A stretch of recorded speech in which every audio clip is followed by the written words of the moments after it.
Our guest of honor is Rabbi Levi Shemtov. Rabbi Shemtov is the executive vice president of American Friends of Lubavitch, and he serves the daily governmental and diplomatic needs of the Jewish community based in Washington, D.C., and really, by extension, around the world. He maintains close relationships with numerous members of the United States Congress, senior administration officials, and leaders in the international community. Rabbi Shemtov founded and directs the Capital Jewish Forum, the largest apolitical Jewish group on Capitol Hill. And friends, we all know how difficult it is to create anything that transcends politics these days, especially bringing together the Jewish political lobbyists and interests. And as you know, Jewish people coming together is a rare and refreshing phenomenon. So Rabbi Shemtov, we will talk about that in a few minutes. Rabbi Shemtov is the author of an upcoming book titled Capital Sparks. A special thank you, Rabbi, for making the time during this very hectic and very charged election season. I know how busy a time it is for you, and I deeply appreciate you taking the time to join us here across the pond. Let's begin with a few questions. First of all places on the map that you could have chosen to establish a Chabad house, a Chabad embassy, as it were, for the Jewish interests and needs, what made you choose to move to Washington, D.C., the U.S. capital? The one who chose Washington, D.C. as the place of destiny for my family until Mashiach will come was the Rebbe. I had been involved in certain activities in Washington, which I will explain momentarily. And it came to time in my life, like in most Lubavitch couples, Chabad couples, where one must decide how they're going to dedicate the prime of their lives from their 20s and going forward. So there were certain places that I was involved in, and some of them also included some governmental activity. And I had also helped my father for several years, who had established, with the guidance of the Rebbe, the presence of Chabad Lubavitch in Washington. It was something that not only hadn't been done before, but most people would never have even dreamt of it. But the Rebbe guided my father in establishing the parameters. I helped with logistics and other things. And then when the time came for us to decide where we would be with establishing our family and for our shlichus, for our mission, we gave the Rebbe certain options, and the Rebbe said not to do the other options and that we should do the option of Washington, whereupon we moved here full-time and started our activities. First, we started small, and thank God it has blossomed. For a couple of years, we were lucky enough to have Rabbi Benzi and Rochi Sudak here, and they also helped us develop certain programs, which they now have taken to new heights back in England. Our loss, I guess, is your gain. But that's how we came to be here, by the Rebbe's clear directive, not to take the other options, but specifically to take only this one. And it's a fascinating thing because, you know, Washington, D.C., of course, is the seat of governmental and political developments around the country. One of the wonderful and I think actually at this point legendary and iconic events that you have initiated is, of course, the national menorah lighting that takes place on the White House lawn. And if I understand correctly, there is a fascinating history to that particular event that is viewed by Jewish people and the wider American public on an annual basis.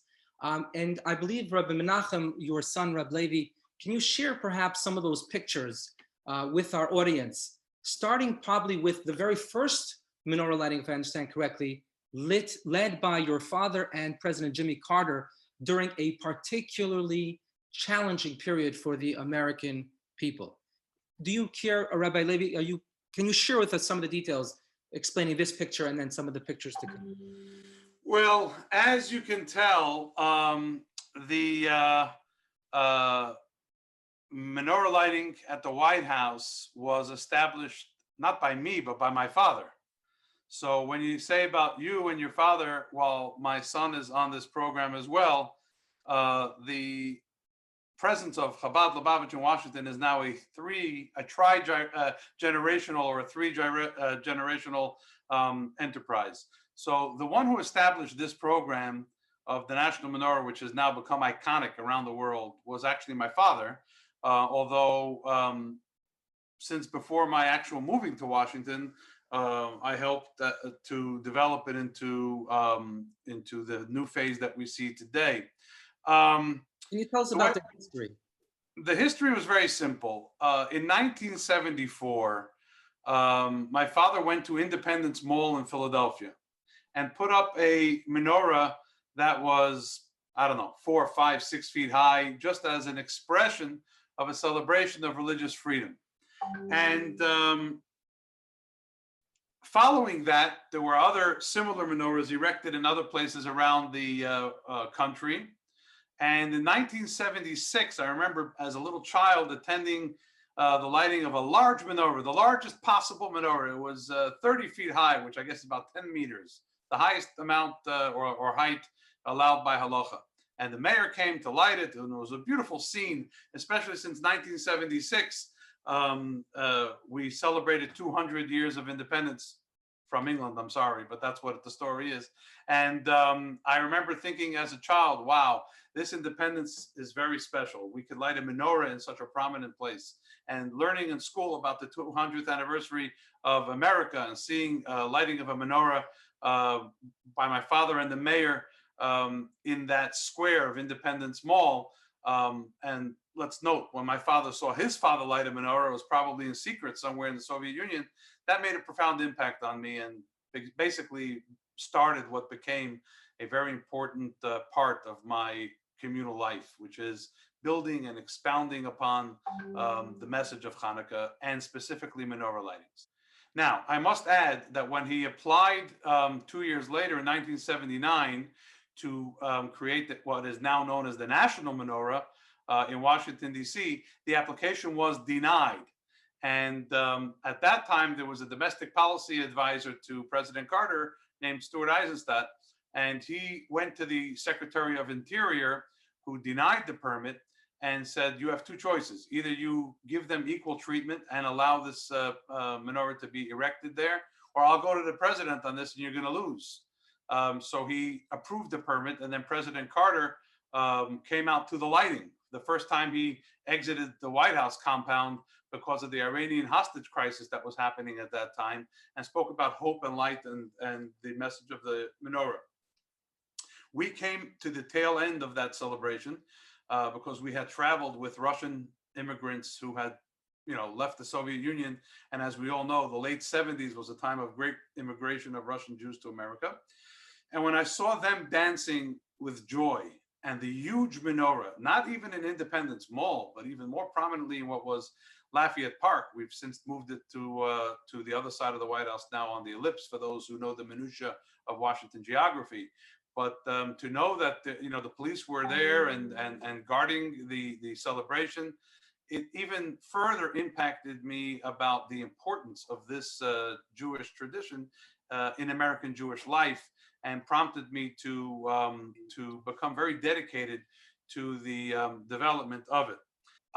At the end of the day, the sight of those people celebrating their freedom so openly here in the United States led me to believe that this is something that could be developed. Now, I will tell you, I will digress for 2 years of my time where I was sent on a shlichus, on a mission, as most yeshiva students in Chabad go, and we went to Australia.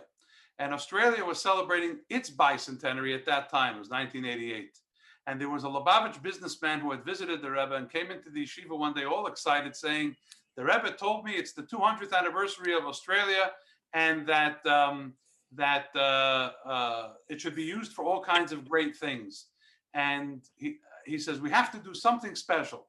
And at that moment, we established what was called the Australian Bicentenary Hanukkah Celebrations Committee. And we had all the yeshiva students work together. So we had celebrations of Hanukkah all over the country, including in the brand new Parliament House, and the Prime Minister attended.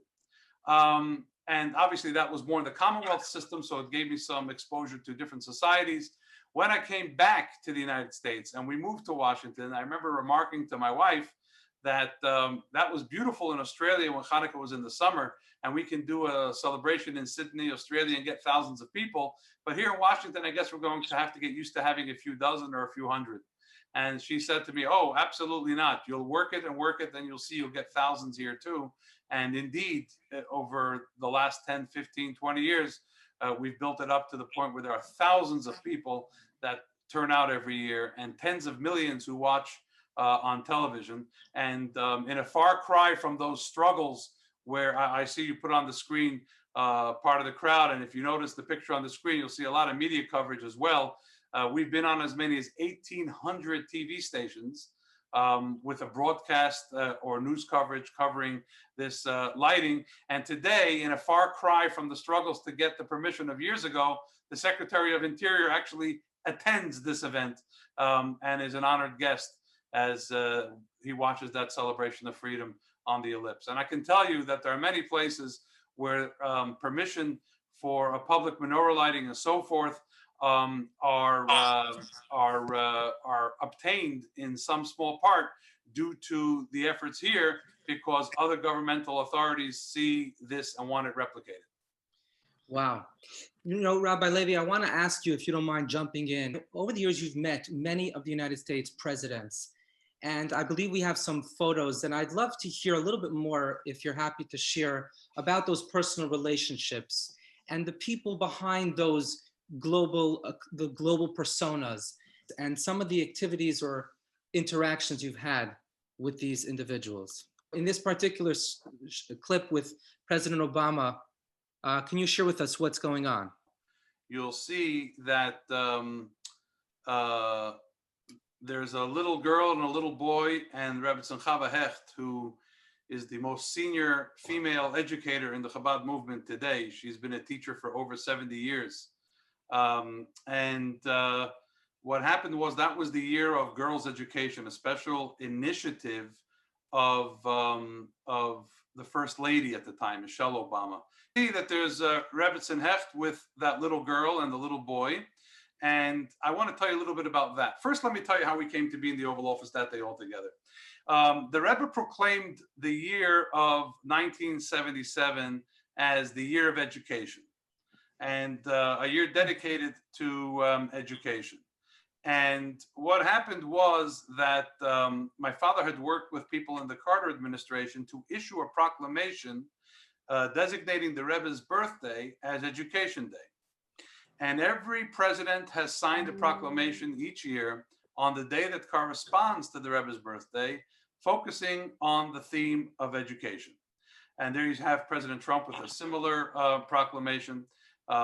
We had that one where you see President George W. Bush was at the occasion when he signed it, and people call that Bush in front of the Sanhedrin because he kept twisting his neck, speaking to each side till he thought it would be easier if he walked to the other side of the desk. And I might add, that photo was given to me as a gift by the White House press secretary, because it was hanging in the West Wing of the White House for a while. And when they took it down from the wall, there's a certain rotation system where White House staffers can obtain the photos. And that one was a gift given to us. But in any event, so starting with President Reagan, the president would have a delegation join him in the Oval Office at least once per term to sign the proclamation themselves. And this one with President Obama was unique in that in the proclamation, which I did not draft, the staff of the White House found writings of the Rebbe where there was a child's educational booklet with a picture of a boy on the cover. And the Rebbe wrote out an edit saying, if there's a picture of a boy, there must also be a picture of a girl. And they were very touched by that. And they thought that it would be very appropriate for the president to sign the proclamation during that campaign of girls' education. And we thought it was appropriate in cooperation with the White House that the most senior of all female educators within the Chabad movement, Rebbetzin Chava Hecht, should be present. Now, how do I choose a boy and a girl to be present? They wanted 2 children there. So, obviously I would have wanted to bring my own children, but would that be fair to others? We thought that the most fair way to do this would be to ask Tzivos Hashem, which is the children's initiative, the army of Hashem, where similar to, let's say, what we have here in America called Boy Scouts and Girl Scouts. I don't know what you have in the UK that might be similar, but they earn merits by different mitzvahs that they do, and they rise in rank. So I called the central office of Tzivos Hashem and I said, who is the most senior officer in Tzivos Hashem, which boy and which girl? So they sent us these 2 officers who are the most senior ranking. They were both generals in Tzivos Hashem, ranks which they earned through mitzvahs that they performed. And we submitted that to the White House, and they said, perfect, can you please write a memo for the president describing what Tzivos Hashem is and why these 2 children were picked. By the way, it happens to be that unbeknownst to either of them, the little girl that Rebbetzin Hecht is holding on to is her own great-grandchild. Wow. And her grandmother is actually from the Suffren family. That's a British Jewish family, very prominent Chabad family in Britain. And they only found out the night before that each knew that the other would be there. But imagine that, 4 generations of Chabad tradition, of girls' Jewish education. So when the president walked in and met all the rabbis and was introduced, then he turns around to the children and I can't remember if he saluted them, but I definitely remember him addressing them each as general. And as we were leaving the White House, one of the other participants said to me, if only we could have a Farbrengen of the Rebbe, where the Rebbe would discuss the significance of the commander-in-chief of the most powerful army on earth, addressing a general in Tzivos Hashem by their rank. So that's why this that's very moving, because it's clear that President Obama in this instance took the time to really research and understand who he was talking to the degree of appreciating the background of their rank and acknowledging that, which I think is quite moving. Let's move on to the picture. Well, just before you move on, I want to tell you, every president receives a briefing before there's a meeting in the Oval Office of who's coming and all the details. The fact that he chose that detail to be one of those he focused on, right, was unique. But let's remember, he had children more or less that age himself at the time. Right. That is actually very true. That's beautiful. Yes. There were some other pictures of world leaders. Menachem, can we ask you to move on to some of the other pictures if possible? Rabbi Levi, I understand that you also have a role in koshering the White House from time to time. Can you share a few words about that? Well, that one started in one of the years of the Bush administration, George W. Bush. And I'll tell you that story very briefly. They used to bring in a tray or 2 of kosher food, which, nobody knew where it came from or really how kosher it was, as a courtesy. And President George W. Bush made the move from inviting Jewish guests to holiday parties and making a special designated party for Hanukkah. And I remember standing there where there was a little sign saying kosher food is available at the other side of this table. The words, the available at the other side of this table, was covered with some flowers. What we found was happening was that people unwittingly had tasted lamb chops and other things that were literally not kosher. And there was a ruckus in the White House. And I remember the chief usher at the time, who had since departed, but at that time he was literally about to be devoured by the mob. And he was looking to me like, as to what should he do? And I said, sir, there's nothing you can really do that's going to mollify these people. But I'll tell you what, why don't you just let it go? Suck it up for right now. But before next year, if you call me in the summer, I'll present some options to you. Wow. He calls me in the summer. I presented him a few options, one room being kosher, one room being general, having certain kosher plates being offered, and so on and so forth. He presented all these to the First Lady, Laura Bush, and she said, no. She says, these people coming to this party are guests of me and the president. If there are guests, they have to be able to eat, especially the president and First Lady from Texas, where hospitality is a big deal. you know, the hearty hospitality. So they came back and they said, what would it take to make the kitchen kosher? I said, well, to make the kitchen kosher, you better ask the president if he agrees, because if he asks you for a cheeseburger the night before the Hanukkah party, he's not going to be able to have one because the kitchen will already have been kosher. Plus, I would have to oversee all the food. Well, I would have to oversee all of the food. So I said, you know, we'd also have to have final say and oversee any food that entered the premises and was served. So they should go back and ask the president, first lady, if indeed they want to do this, and they did. And obviously, what you see there is for me having a look at them koshering the kitchen the night before. Everything is covered. They have a team of Marines that scrubs it clean. We heat up all the ovens. We kosher everything, sometimes with a flame. Then we take dishes that have been sealed 24 hours before, and we kosher them in a boiling vat of hot water. And if you look around that team, if I'm not mistaken, each one of those people is a different religion, by the way. And they cooperate completely. This story that you're looking up at the New York Times is actually the #1 story that day. A lot of people were interested in how this works, but it's been a seamless operation. We've worked with the Bush staff, with the Obama staff, now with the Trump staff. And it's been an operation that's amazing. You know, we just don't say no to each other. I will tell you that amongst my Washington experiences, one of the most special was last year. And I will add that I tell them all the time that if I'm too strict for them or if it's too difficult, they have options, but they've been calling us back now for 16 years. So I guess they got used to it. But, you know, every highest standard of kashrut is observed without any type of compromise. And sometimes together with our team, we've had to work till 2, 3 in the morning, 2 nights in a row, but we get the job done, always without compromise. Now, one of the most special things that's ever happened is at last year's event, and it's a big operation. Sometimes they have 2 parties for up to 1,000 people. So it's a big deal to get all that done. And I get called in the middle of the reception that I have to go behind the barrier there to where everyone's working. Now, the way we have it set up, there are 2 or 3 different layers of people working that if there's a problem, I would know about it before it would get to the level where I got to take care of it myself. And I go back there and the entire senior staff are waiting. And I figured somebody must have really messed up something huge if they needed me to leave the event and come back there. And then they pull out a bag, and in the bag is an official White House chef's coat that says my name and executive rabbi under it. After all these years of working with them, they wanted to show their appreciation, I suppose.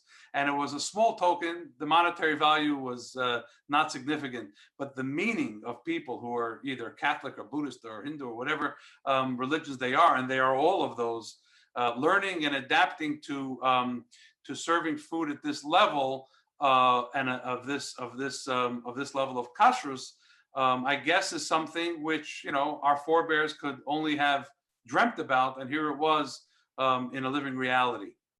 That's an exceptional story. It's also exceptional, I think, that Laura Bush, the first lady, insisted that it be done at the highest level, and it seems to me started a tradition, so that now that's the default mode. The White House is kosher whenever Jewish guests attend. I assume that under the recent administration, given the fact that President Trump's daughter is Jewish, or son-in-law is Jewish, they're observant, things have, the Jewish standards have perhaps, or profile has been raised even more so than in the past. Are you able to share a little bit about your personal relationship with Jared and Ivanka? I understand that they attend your shul and made a point of moving close by because they're Shomer Shabbos. Can you share with us a little bit about your relationship with Jared and Ivanka on a personal level and their commitment and dedication to their Jewish identity and their Jewish life? I don't want to disappoint your group, but the answer is unfortunately no. As you can't share, is what you're saying. Yeah, because I believe once somebody steps over the threshold of our shul, whatever happens is private. They expect a certain degree of privacy. They're under enough of a spotlight, and there's enough on the internet for you to see how they observe Yiddishkeit the best they can. The only thing I'll say here is what I've said one time. I've only made one comment to the media, even though they always ask, and I got myself a little nickname amongst the media here as, you know, Rabbi No Comment, because I wasn't saying anything about them there. I don't know why they moved where they moved, but it is only about a 7 or 8 minute walk from our shul. The only thing I will say is when they walk across the door of our shul or into the door of our shul, they're just a couple of regular Jews trying to raise their children in the Jewish tradition. They make no airs about themselves. They don't seek any special honors. They don't want any special attention. They actually prefer to mingle and mix in with everybody else, as do their children.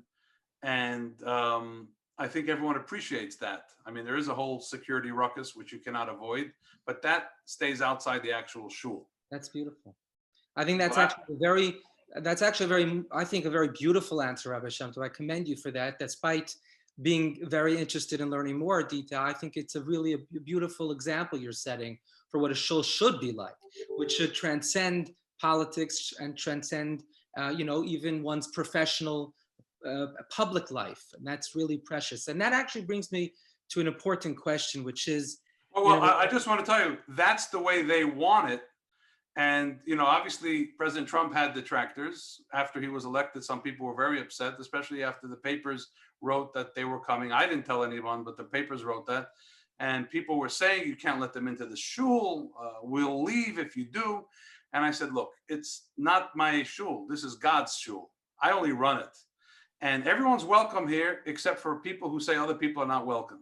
So if the attendance by someone who's a Jew like everybody else bothers you so much, there's nothing I can do. They haven't made any violation of law that should not allow them to be in the shul. So if you really don't like it, there's nothing I can do about it, except to say everyone's welcome. There were a few people who left, but they all came back because they realized it was ridiculous.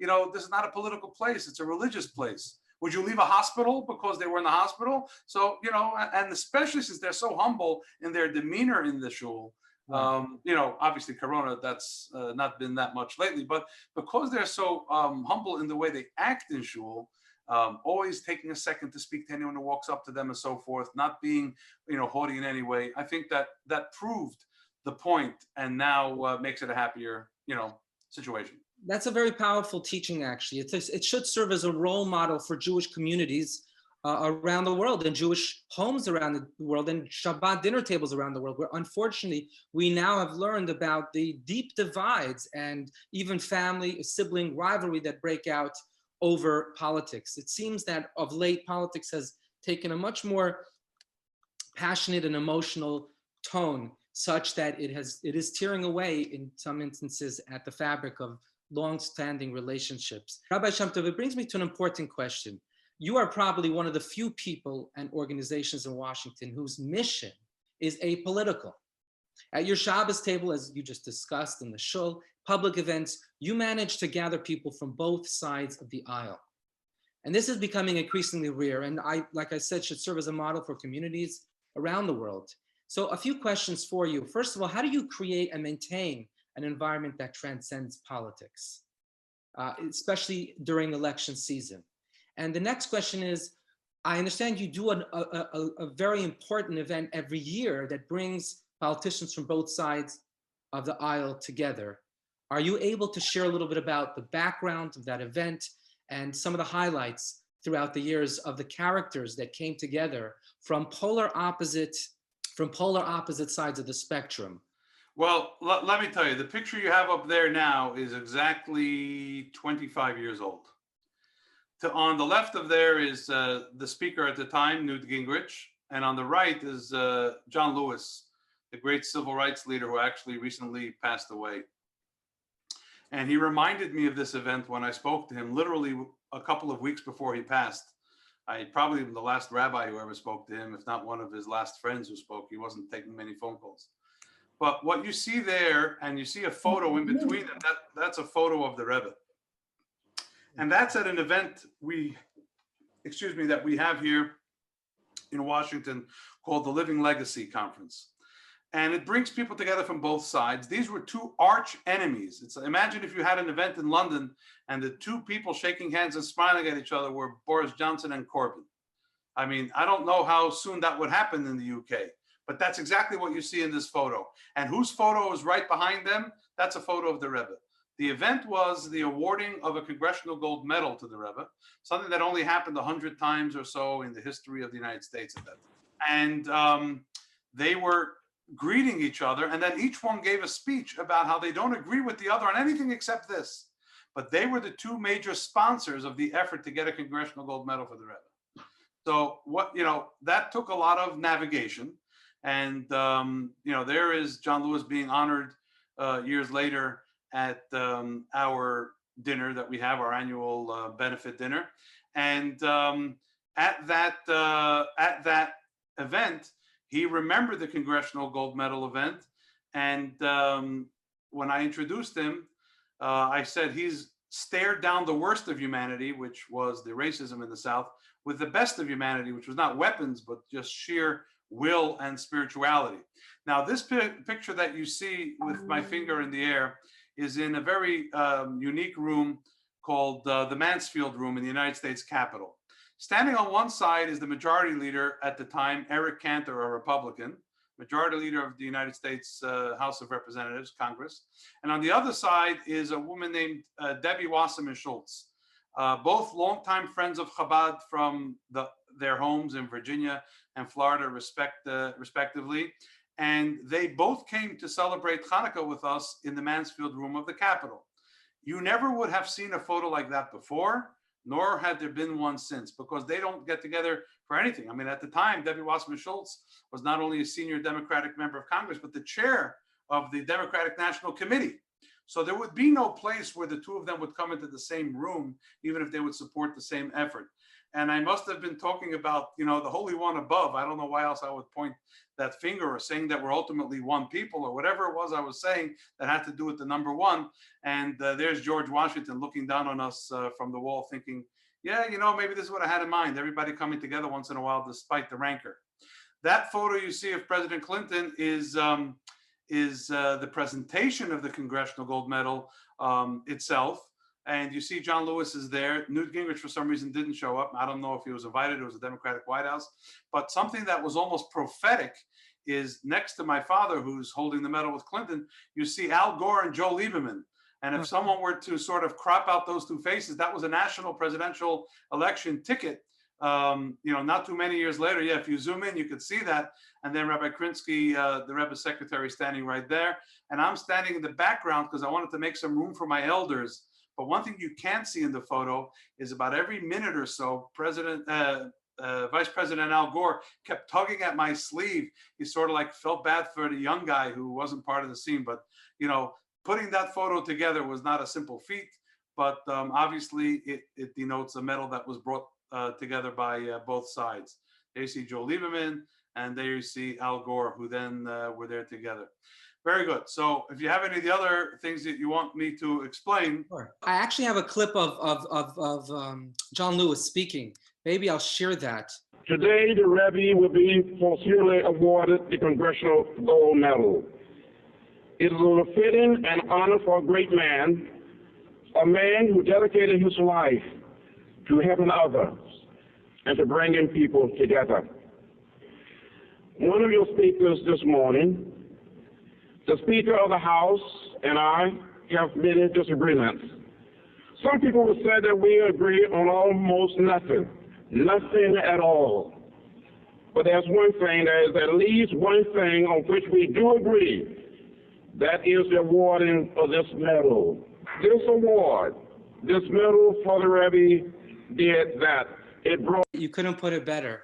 He's highlighting the point you made of the ability to bring people together and transcend the politics for a greater cause. On that note, Rabbi Levi, we are living, as mentioned, and I think many of the viewers today are following the politics closely. It's really weeks away, at a time when, unfortunately, people have confused or are confusing opponents with enemies. And there is that level of vitriol and rhetoric surrounding the political candidates standing for election. What I'd like to do is do something in the spirit of light, in the spirit of unity that you embody, that the work you do every day brings to life and brings to light. So I'd like to ask you to share something beautiful, a nice anecdote about both presidential candidates, President Trump and President Biden, respectively. Okay, so let me tell you each picture what's happening. Let's start with this, one at a time. In this picture, Joe Biden, who I must say has a long-standing familial relationship with my father, going back about 40 years when they would both travel on Amtrak together on the trains from Washington. He would get off in Wilmington, Delaware. My father would head back to Philadelphia. And they would have a chance to discuss many things about the Rebbe's philosophy and the Rebbe's teachings. And many years later, when we were in a visit at the White House, Vice President Biden actually quoted the Rebbe without notes based on certain things my father had told him. So whenever we would see each other, he'd give me what you can obviously see is a pretty warm greeting. He's written personal notes to my family for family occasions. He hosted us at the White House. As you saw, go to one of the other. This picture actually was from the AIPAC conference, which they had on their billboard. So their photographer gave it to me, but it's a beautiful shot. He's asking me to vote for him 20 years later. No, I'm just kidding. Go to the next photo. I don't know what else you have there. This is a very interesting photo because in the 70s or the late 70s, when my father was looking to establish the national menorah, or maybe the menorah in Philadelphia, he came to Senator Biden asking for help. And Senator Biden says, "Why do you need me, a Catholic guy from Delaware? Why don't you go ask the Jewish Federation leaders in Philly? They're all your friends." And my father said, "Because it's very complicated, but they're against it." Back then, a lot of the Jewish community was not in favor of the menorah on public property because they felt it encouraged other legal precedents and other legal grounds for religious symbols and other faiths on public property, which, I believe we have to afford rights to others that we want for ourselves. So this was him at a menorah lighting at the 35th anniversary of the national menorah, where he came and spoke as vice president about it, and indicated that within a few hours he would be traveling back to Delaware to celebrate Hanukkah with his own grandchildren, who are, by the way, halachically Jewish. As you know, his son who passed away, Bo's wife, is Jewish, and their children are thus Jewish. The yarmulke he's wearing is a yarmulke that the White House offers at the White House events, has the presidential seal on the outside and says the White House on the inside, and he chose to wear it when he spoke. Well, by the way, Rabbi Levi, one revelation is that whoever wins the elections on November 3rd will have Jewish grandchildren. That is correct. That is a fascinating. Halachically recognized Jewish grandchildren. That is correct. That is fascinating. I think. By the way, as a little tidbit, Kamala Harris's husband right. has children from his first marriage who are also Jewish. So it's interesting either way. But you mean to say that potentially the next president. Yeah, she's not Jewish, but she's in his second marriage and his first marriage. In this picture was when I was asked to give a prayer on behalf of the Jewish faith at the National Day of Prayer. Standing next to me is a Muslim chaplain of the U.S. Army who was present. And on the other side was the Archbishop of Washington. And the president in that picture, I'm not going to say the exact words, but he and I were discussing Jerusalem, Yerushalayim, which he had just proclaimed as the capital of Israel according to American law. And we were talking about that for a second. I'll just tell you a brief story, nothing to do with the president, but having to do with Islam, that will fascinate you. Many years ago, there was a man who went by the Rebbe, and the Rebbe gave him a bottle of vodka to support his efforts in working with Arab Muslim residents of his city. He lived in a very Arab city in Israel, and the Rebbe gave him this bottle. He couldn't understand why did the Rebbe give him a bottle of vodka for something where he's working with Muslims, because as you know, according to Islam, they're not supposed to drink alcohol, right? Apparently, that's not so straight in Islam. According to Islamic law, and this chaplain actually elucidated it for me, because while we were waiting in the holding room, I figured I'll ask him the question. When it comes to wine, they have no difference of opinion. But when it comes to bromfen, as we call it, whiskey or alcohol, then there's actually a machlokes amongst the imams about whether you're allowed to have a little bit, because it's not mentioned specifically as forbidden. So I understood many years later, and I was tipped off to this possibility by a dayan in Sydney named Rabbi Yoram Ullman, who said that an imam told him this might be possible. And then I found out that there's two schools of thought in Islam as to whether it's permitted. Not that they would encourage it, but many years later, almost 40 years later after the fact, it elucidated for me why the Rebbe would give this person vodka and not wine for a program he was working on with Muslims. So that's a story about that picture. If you have the other one there of President Trump, yeah, in this photo was a different year at an event signing, and one of my donors called me fuming about why would I shake hands with the president. And I said, when President Obama was president, I went to the White House for 8 years. You know, my conservative friends didn't have an issue. He says, yeah, but the body language, you seem to be enjoying each other. And I said, if I tell you what the president said to me at that moment, because I remember it specifically, I think you might soften your position. He says, what could he possibly have told you? I said, he was asking me if his grandchildren behave in the synagogue. Honestly. But that's a really special story, that he takes pride, I guess you're saying, in his grandchildren's Jewish identity and Absolutely. Yeah. I'll tell you, going to President Obama, you might notice that in front of my seat, I have a little brown booklet there, right? Yeah. Now, everybody came with their notes in their folder, but I'm oftentimes asked to wait, you know, especially security, things take longer today. And somebody sends me a clip of this photo with a circle just like the one you made. And it has a Hebrew phrase of Kanireh Shedvar Malchus Oila al Shulchan Malachim. What is that brown book? That brown book contains a pamphlet that I use every day practically, but every week it has the quotas that we're supposed to study as Chabad in Chitas, you know, Chumash, Tanya, and also Rambam and Sichas, and it's responsible for untold amounts of hours of Torah study by people like myself. In any event, it's printed on newsprint, which I didn't always think is the most presentable fashion to carry in rarefied quarters. So I had a leather binding made for it. And I was once sitting, by the way, in the Capitol waiting for an event to start, and a security guard walks over to me and he says, you know, you've been coming here for years with that book. You ever going to finish that book? So I told him, this book never finishes, because we always get a new pamphlet every week of new Torah to study, which I insert into it. Now, so the president has that meeting, and thank God I had the opportunity to share with him a Dvar Torah, something from the Rebbe about the two sides of the menorah coming together, which was the theme of what he was talking to us about.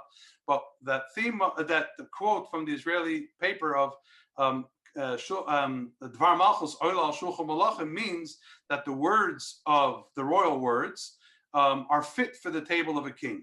What does it mean, fit for a table of the king? You have a very similar thing with the London Beth Din and the Royal and Buckingham Palace.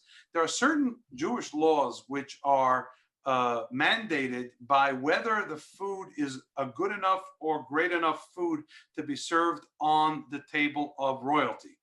And I recently, just a month ago, had one of the major kosher operations in America call and ask if I could call the White House chef and ask whether a certain food would ever be served at a state dinner. And I know that the London Beth Din started this practice when they would call the Buckingham Palace when they weren't sure and ask, would the Queen serve such a food at a royal banquet? So basically what the person was saying is the book of royal words is good for a royal table, which in America means, you know, the president's conference table. And there was a meeting of a group of rabbis. That's absolutely fascinating. Thank you for sharing how Jewish law intersects with, in this instance, the White House itself. I find that really interesting. Thanks for sharing that, Rabbi Levi. You know, if you could share a little bit about the Abraham Accords. I understand that behind the scenes, you were instrumental in jumpstarting or initiating or facilitating certain elements, especially the recent developments in Bahrain of the Abraham Accords. Can you share a little bit about those efforts? So as you can imagine, no, the recent accords were done by the White House Peace Initiative team, Jared Kushner and Avi Berkowitz, and before that with Jason Greenblatt. But when you say about halacha, there's an interesting halacha as to what type of blessing you make in the presence of a monarch. And the story with Bahrain is very simple. Years ago, and somebody just sent me the clip, there was the special envoy for anti-Semitism was appointed. This was 2007. And the Jewish organizations, we got 5 Jewish organizations to co-sponsor this event together.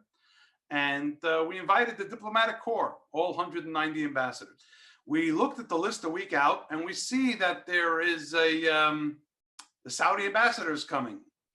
and people were not sure what to do. And I was very sure. I said, if you invited him, he accepted. He's coming. Now, each organization was accorded 3 minutes to speak. And my 3 minutes started as the Saudi ambassador entered. I didn't know what to do. Should I make a big deal about it? Because when the Saudi ambassador rolls into a room in Washington, he usually has about a half a dozen bodyguards. You can tell that he has arrived, unlike any other diplomat. And I didn't know what to do. And, you know, I thought, what would the Rebbe told me to do? I don't know. I have no idea of knowing, but I'll try. And I thought my stupid remarks that I had prepared, you know, the blah, blah, blah of every reception are not as relevant. Let me say something which might be more meaningful and unprecedented, because this was the first time a senior Arab diplomat from, or a senior Saudi diplomat, I should say, or government official had ever publicly entered a Jewish event. And here he was, and I was just approaching the podium. As a matter of fact, I believe Rabbi Sudak, Benzi Sudak, may have even been at that event. I'm not sure if he was still here or not. But I went up to the podium and I said, ladies and gentlemen, I want to note the arrival of His Excellency Prince Turki Al Faisal, the ambassador of His Majesty, the King of Saudi Arabia, to the United States. And I said to him, Your Excellency, you'll soon be returning to the kingdom. And I hope you will tell His Majesty that what began as a Jewish problem and then became an Israel problem and then became a Western problem has now become a regional problem. It was a Jewish problem, then an Israeli problem, then an American problem, then a Western problem. It's now shaking the very throne of your kingdom. We, the Jewish people, mean no one harm. And I hope you will convey to His Majesty that we must all fight this evil together. And that way we will be successful. The next day on USA Today, above the fold on the front page, it talks about how the first Saudi official ever to attend a Jewish function, and et cetera, et cetera, et cetera. Not too long thereafter, I was sitting at a lunch with the Kuwaiti ambassador. And we were talking about Israel, and obviously he was doing his little bit to try and toughen the mood at the table, shall I say. And I decided I'm not prepared for this. All I know is that the first Rashi in the Torah talks about a time when nations will tell the Jewish people that we're thieves because we stole the land of Israel. The whole idea of the telling us the creation of the world is so that we can establish that it's God's world. And He gave us the land of Israel and it's ours. So I was discussing this to him with him. And as I was explaining this to him, he says he'd never heard that before. And he says to me, I understand if you tell me that David Levi, who's an Arab like me, speaks the language, he has darker skin. You want to tell me that 25 generations ago, his ancestors were in our region? I understand. But you want to tell me that, I think at the time it was Yvette Lieberman, who's from Moldova, his ancestors were in our region and we should respect that? I said, of course, we all the Jewish people were. We had to leave to save our lives. We're coming back. And thus I established that I would try as much as I could to share with as many Arab and Muslim diplomats as possible, that if you look at Israel like a 72-year-old democratic introduction into the Middle East, they see it as a Western bone in an Arabic throat. But if we decide to present that actually we're there and it's the multi-millennial enterprise of the Jewish people, as I call it, then the chances for peace are enhanced. And I saw slowly that as I discussed this concept and theme with Arabic leaders, and there you have one of the princes of Bahrain at a national day. Oh, keep this picture up because that was about what I was about to talk about. This man's name is Sheikh Khalid, and he is the former foreign minister of Bahrain and is currently the senior advisor for foreign affairs to His Majesty King Hamad of Bahrain. And all of a sudden, I open up the news and there's a statement from this gentleman saying, I believe the time has come for us to make a regional group containing Israel and Iran, and they should talk about issues together, even if they disagree, because Israel's not going anywhere. That's what he said. I was very touched by that statement. And then the next thing I know, His Majesty King Hamad sends a woman to Washington as his ambassador, and she's Jewish. Her name was Hoda Ezra Ibrahim Nunu. I figured Ezra Ibrahim has got to have something Jewish there. So I call her assistant and I say, I'd like to see Her Excellency, the ambassador. And she said to me at the time, she has no time. I said, how do you know she has no time? I just called you. You didn't even ask her. Calls me back 2 days later and said, if you want, come by. I come by with a Jewish calendar. I offered her a welcome to our synagogue for Rosh Hashanah Yom Kippur. And she attended. She was there the whole time. And because of what Sheikh Khaled said, I had spoken on Rosh Hashanah. We see that we read about the story of Yishmael and the destined greatness of Yishmael, right? That's what we read on Rosh Hashanah for so long. It's not recent. And in addition to that, his statement really moved me, and I spoke about it.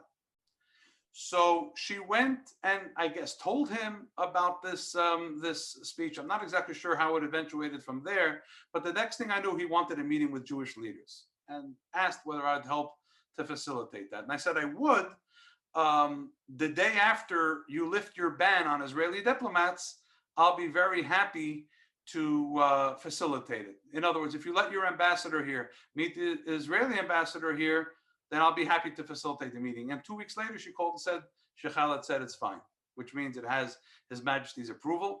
A few weeks later, he came, and every major Jewish organization sent a representative to the meeting. This was in 2008. And he was very satisfied with that. He made many statements favorable to Israel for a very long time. And he came to dinner at our house. We had many meetings. And you may have another picture of him there when he came to visit us. But in any event, that's what started a conversation with others, with the Saudi ambassador and foreign minister, and then with the Omani and Emirati and Morocco. We had a relationship with for many years already before, the foreign minister of Tunisia, many of these Arab Muslim countries. And I saw that explaining our position from a concept that was not political was actually rather effective. Now, when we were on the White House lawn a few weeks back with the Abraham Accords being signed, which I believe is such an appropriate name, because that's at the core of resolving the conflict, is realizing that the politics only goes so far, but our history and heritage is much greater. So I remembered once when I was giving a blessing, one of those Arab ambassadors asked me for a blessing, and there were many other Arabs standing around, representing many of the Arab countries. And they were fascinated by that sign, that scene. And I explained, that's the, you just put up a picture of His Excellency Yusuf Otaiba, who is the ambassador of the Emirates to the US and is probably the prime player in the Arab world for what happened. I'm not even sure how you got that photo, but whatever. In any event, that many of them were standing around and were also present at the White House during the signing, including the ambassador of Bahrain at the time. And we were joking how we used to say in jest, almost in part fantasy, one day we're going to stand on the White House lawn and representatives of Israel and your country are going to sign an agreement and shake hands. Wow. And I said, here we are. And it's not only a fantasy, it's not in secret. It's not Sheikh Khaled giving small permission. Look what he started to look at the ball that started rolling. Look where we are now. This is not territorial concessions for the possibility of a cessation of violence. This is a mutual recognition of the greatness of each other, something which I believe not only our forefather Abraham wanted, but which I believe God wants. God wants people not to see conflict and try to get concessions to stop that conflict. God wants people to see the goodness between people. Each one should discover the other's goodness and from there work on a platform from which we can build great things. And here, I'm going to take a moment of personal privilege and give a shout out to you, Rabbi Kalmanson, for your phenomenal book, Positivity Bias, which describes the Rebbe's views on this matter. And I think is at the core of what's going on, which is not to see the negativity and the drag and the Freudian baggage that he discovered in the human being, but to see the, I'm going to call it the Franklian hope that Viktor Frankl espoused, despite his colleagues not being willing to accept him. But the Rebbe encouraged him. And here we see so many years later how this is coming to fruition. The Rebbe spoke decades ago about the dictators in the Arab world falling one after the other. We're talking about the evil ones. They are monarchies, but we're talking about the ones that would torture their people and gas their people and do all kinds of terrible things. Obviously, a monarchy is different than a democracy, and we have to understand that. But the ones that were trying to destroy Israel fell one after the other. And now we have a situation where Bahrain allowed the synagogue to be used. You have loosening of certain restrictions with regard to the Saudi community. There are certain things within Saudi Arabia which are probably better left unspoken until they're official and developments there. And you have a phenomenal Rabbi Levi Duchman, who's been living in Bahrain for the last 5 or 6 years, sort of a little under the radar, but definitely with the knowledge of the authorities. And today, instead of the explosion of bombs, God forbid, as we've become too used to in that region, you see the explosion of tolerance and understanding. And I'm in touch with him from time to time. And every time I'm fascinated even more by how much the authorities are not just allowing, but supporting him in his efforts to cater to the Jewish community there and to prepare what's going to be a very large growth in arrival of Jewish people and people from Israel. And someone just posted on my screen that he is in the UAE and not in Bahrain. I did say Emirati, did I not? I thought Rabbi Duchman is in Dubai. I don't want to be very clear that the Bahrainis opened their synagogue and their cemetery to visitors last year or two, but the Emiratis are the ones who have now, after the Abraham Accords, made unbelievable leaps of progress to the point where Rabbi Levi Duchman there, who's the only rabbi who lives in the country at the moment and has been for a good number of years. And what they've achieved is unbelievable. I'll give you one small example. When he sent me the photo, I almost didn't believe it because you would have thought it was Photoshop a half a year ago. And that is, he put a sukkah at the foot of the Burj Al Khalifa, the tallest building in the world, with the permission and support of the authorities there. Now think about that scene. Now we have a sukkah, we've had one at the White House, we've had one at the Capitol, but to have it at the tallest building in the world, which is in an epicenter of the financial power of the Arab Muslim world, is nothing short of almost miraculous. Right. And I just think that those things were seen by the Rebbe decades ago when the Rebbe spoke about Israel being energy independent and thus being in a stronger position to make peace through strength with the Arab and Muslim neighbors of the region. We now see it coming to fruition, and that's obviously something phenomenal, which no one could have even dreamt of not too long ago. Wow, that's an incredible overview of the developments that take place. And I think what's actually really interesting to me and many of the viewers is how ultimately many of these big movements and currents and trends come down to individuals with human faces and interaction and connectivity. And that's what you were describing, just a few of those, if you will, reverberations behind the scenes that eventually culminate in cosmic, in global and international change. And I also want to just really take a moment. First of all, thank you for mentioning positivity bias. One of the chapters is titled "The Process of Illumination Rather Than Elimination." And I do think that everything you have shared thus far is a really powerful embodiment and manifestation of that thinking, of the Rebbe's positivity bias. And also just to shout out and commend you for speaking with such conviction and authenticity. You live in a political and diplomatic epicenter of the world. And yet it's clear to me that rather than be a politician in the spirit of DC, you speak truth to power with kindness, with compassion, but with honesty. And that's what penetrates and resonates so powerfully. Here, this is an interesting picture, Rabbi Levi. Can you share with us the background? I think this will be one of the final questions of tonight's fascinating discussion, Rabbi Levi. Thank you.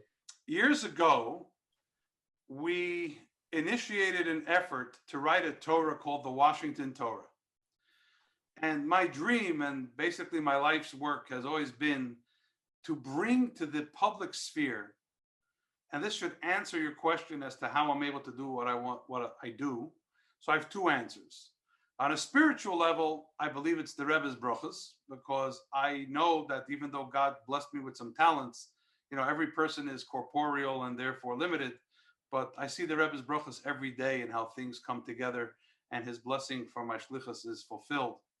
But I also hold myself to be a rabbi in the political arena as opposed to a politician in the rabbinical arena.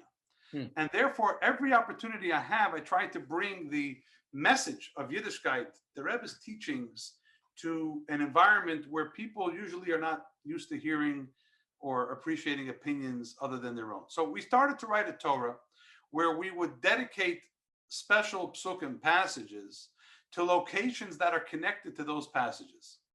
And one of those was Tzedek Tzedek Tirdov, justice shalt thou pursue. We wrote that at the Supreme Court. You had the photo up before. But this one here, so there you have two justices of the United States Supreme Court.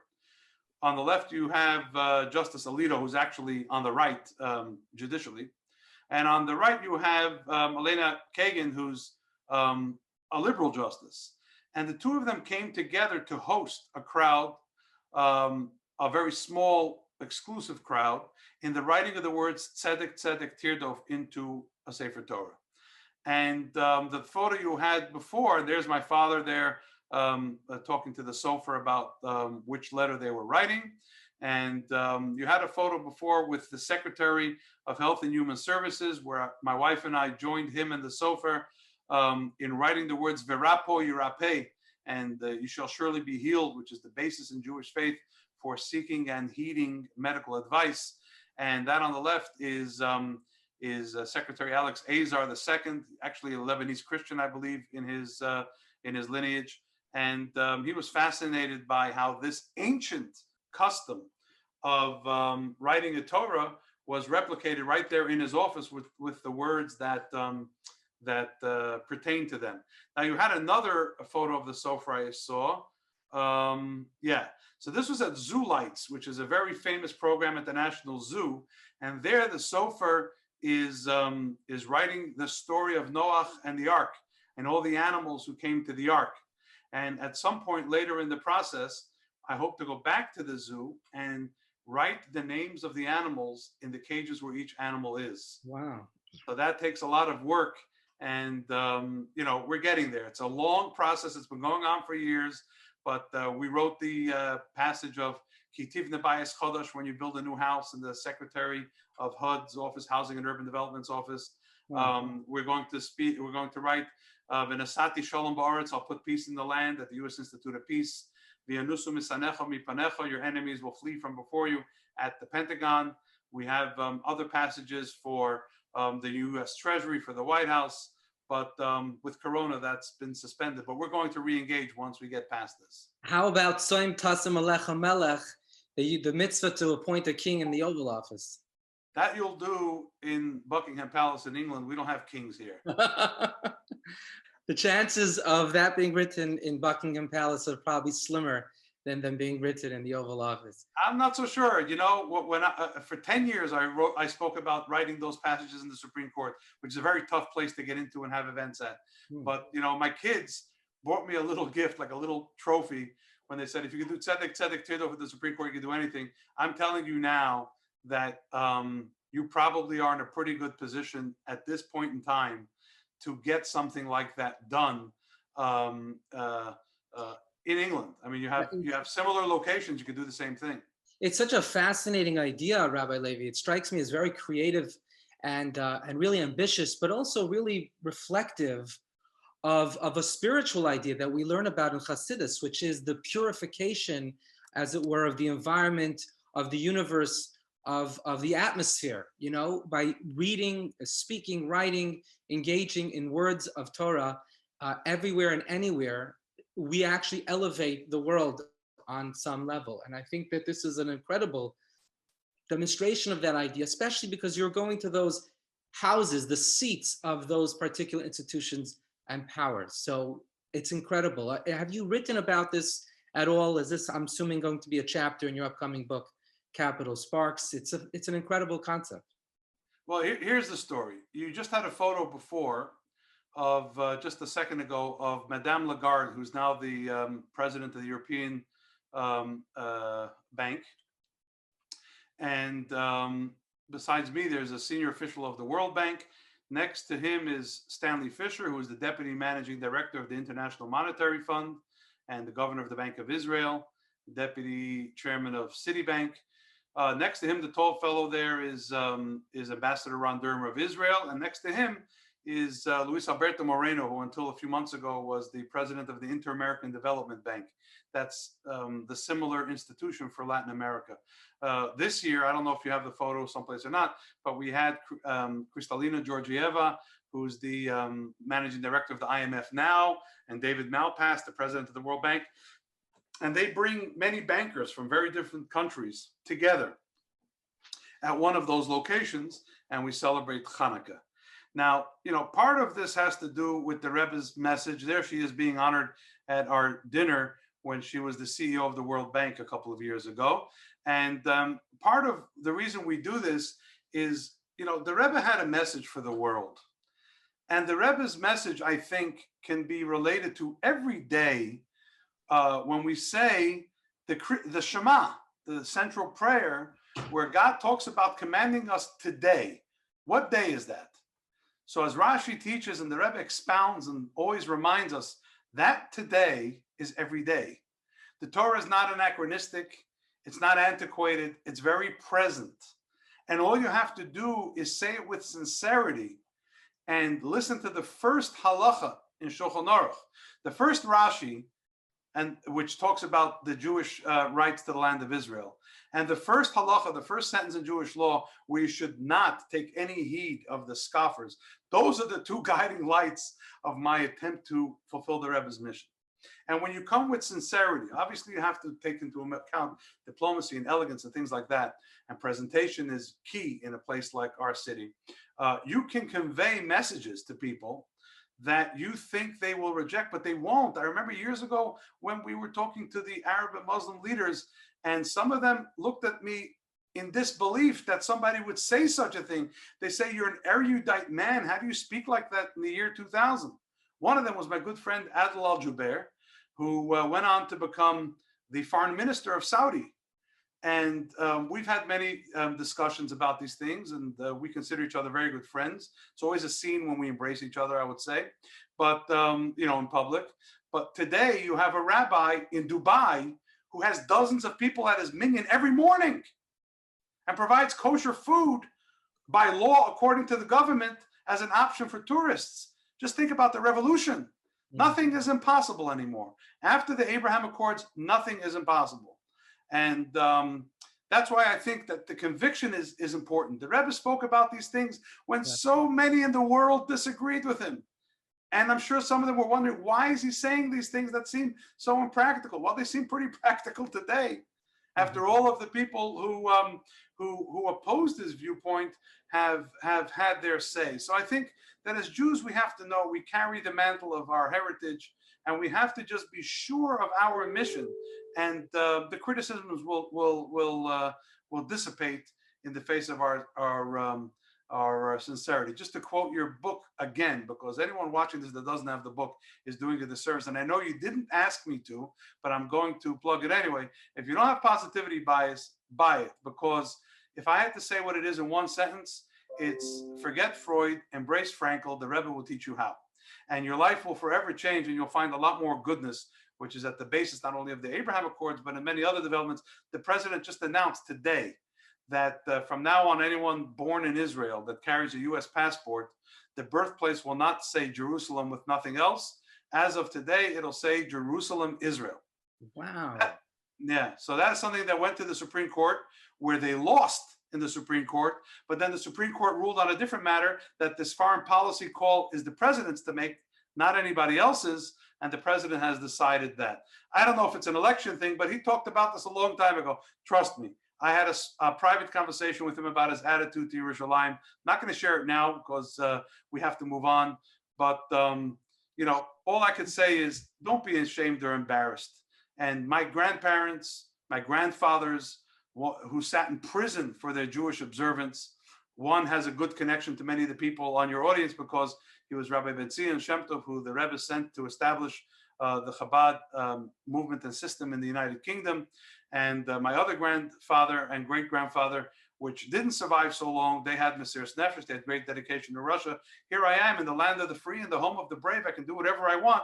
So I choose to share my message with those first who won't listen, because they'll ultimately all listen. So that brings me to I guess my final question for this evening, which is, it's incredible to hear these stories. When you learn about a city or a country or a community, very often through the media, you receive a very narrow view. And the view we're receiving around the world is that it couldn't be a darker time. It couldn't be a more divisive time. It couldn't be a time of more polarization and civil, if you will, ideological at least, war. And what will be is a question on many people's minds and so forth. Last week, we hosted Brett Stevens from the New York Times, and he shared a pretty dismal overview of things because, of course, he was coming from a more political commentating context. But everything you shared tonight has been so upbeat, so positive, so optimistic. And so my question to you is, what do you think, when you think in terms of the next phase of transformation, of positive change in Washington, D.C. and its reverberations around the world, what do you envision? What's the next step? What do you think could happen? Where's the next miracle to look out for? What are some of the incredible trends and positive changes being made that affect the Jewish people, Israel, and the wider society? Here's the story. If you are someone with a positive outlook, you recognize negative developments, you recognize your challenges, but you don't let them define you. I didn't share with you, nor do you know, some of the very horrible obstacles that I had to face. And, being publicly humiliated many years ago by expressing the same views that are now being embraced universally. But our forefather Abraham was an Ivri, a Hebrew. The whole world disagreed with him on monotheism, etc. But he held steadfast to his beliefs. And when you hold steadfast to your beliefs, then you ultimately will gain acceptance. And I think that the positivity that people want to feel, I like you call it, you just coined a great term, but positivity bias, even today, when everyone's fighting and everyone is in such turmoil, we have to be able to see past it. We're now in a situation where people are rioting in the streets. People are calling each other all kinds of names. And we're not talking about kindergarten children, we're talking about senior leadership. And I have all but begged for that on everywhere from classes that I give to CNN interviews to meetings that we've had with that President Obama picture. That's exactly what I spoke to them about. Talking to people who agree with you is one thing. Talking to people who don't agree with you is where you could make real progress. So I think that even though we're in a situation, we, the Jewish people, count our days by evening followed by morning. It's dark, but then it becomes bright. So we have to know that if it's very dark right now, it's not going to stay there forever. It might stay there for a long time, but then it will be something bright that results after that. So yes, we're going through a tough time, not only in the United States, by the way, but around the world. This is something that has gotten the whole world's attention. And in Britain, you also have challenges that you've never faced on this kind of a scale before. But just like we say the Misha Onel Avram Avinu Bahar Maria Hu Yanenu. There is a prayer we say on the high holidays of the one who has answered the people in our ancestry should answer us as well. We talk about in the Torah reading of Rosh Hashanah about Sarah begging for a child and her prayers being answered.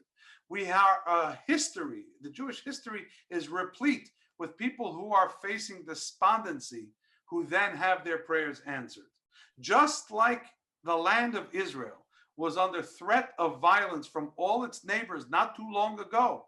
My father-in-law and mother-in-law lived in Israel during the 6-day war where the Rebbe did not permit them to leave, even though my father-in-law was the only son of my wife's grandparents. And the Rebbe said it would be the safest place, even though that's not what most of the Israeli citizenry thought at the time. And now look at the situation. So yes, we the Jewish people know from dark times, but we also know that the dark times, even if they last a while, are not forever. So hopefully, we'll get past this election, however it turns out. It's up to the people. And as I am famous for saying, I don't get involved in who becomes the president. It's not my job. My role is to work with whoever is elected president if they choose to work with me. So I think that if we can do that, we'll get past this, and like a plane in a storm, we'll hopefully land in a great place as a result. I think this was a very rare and very refreshing event, in as much as you are in a place and in an environment that is considered today to be, as mentioned before, the most divisive and explosive and polarizing. And yet you've managed in response to every single question to find a positive spin, a positive way of looking at things, and discussed really, I think, the essence of the matter. That when you look into another human being and find their goodness, instead of focusing on what divides you, you focus on what unites you.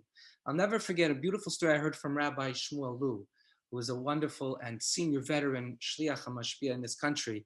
There was a particular time where the Rebbe was very passionate about a particular cause that was really essential to Jewish identity, and you might call it an existential issue without going into too much detail.